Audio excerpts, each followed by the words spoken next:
The first question, how do you afford to camp all the time? I don't camp all the time. I have camped twice now where I actually got a campsite. Once was in Virginia in the mountains at Hanging Rock State Park, and the other time was just last week. And that was mostly just because I needed to fill water and I couldn't find a place to do it. I usually stay on BLM land, National Forest land, other free public land, and or in the city.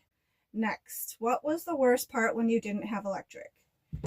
I think that this might depend on the season because it was July when I didn't have electric, which if you didn't know is the hottest month on average in the whole United States. So not having electric in July made it extremely hot in here because there was no way to circulate any of the air.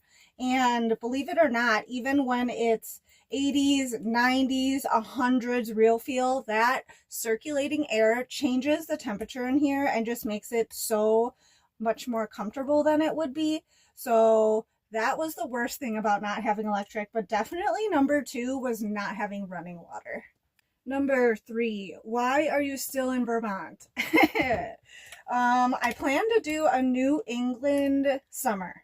So technically Vermont is still New England, so technically I did what I said.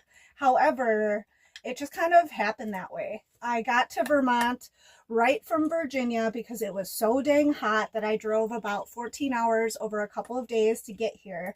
And then from there, I was super excited in June to spend the month adventuring. I was hiking. I was going to different lands to stay on. And then July, when I was at the river for the first time, my electricity and solar went out. So I pretty much spent all of July figuring that out and just kind of staying close to the city, making sure things were charged. I was still like working and gymming. And so that's why I'm still in Vermont. Number 4, do you ever just chill and relax for a day? The truth is, yes. I live in the van. I'm in the van for work, for life, for sleeping, for eating, for traveling. So yes, that also applies if I'm relaxing for a day, if I'm sick, if I need rest, if I'm going through the first couple of days of my cycle. I definitely slow down. I spend time in the van. So I try really hard to rest when my body needs it, slow down when I need to, and just in general, because our nervous systems aren't made for this life. And so yeah, I definitely rest and chill when I need to. And number 5, how far out do you plan where you'll be?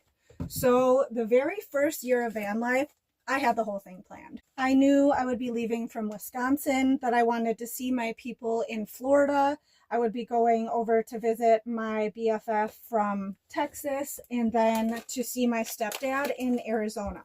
After that, I went back home, and that was the first year I had planned of my van life travels. This year, I did the complete opposite. I knew I was going down to Florida. It's easy for me to winter there. It's my second home, as much as I hate to say that. I've spent many years and lots of time in Florida, and from there I just knew that I wanted to be on the East Coast for the summer. That's where I've been. The rest of this year, I have it mostly planned out just because I have an early October road trip with my bestie. From there, I'm going to have to travel most of October and November to chase the weather, and that's just what it's been like this year. I've been getting so many questions in my DM. Maybe I'll do an Ask Me Anything, and I'll talk to you guys later. Okay, bye!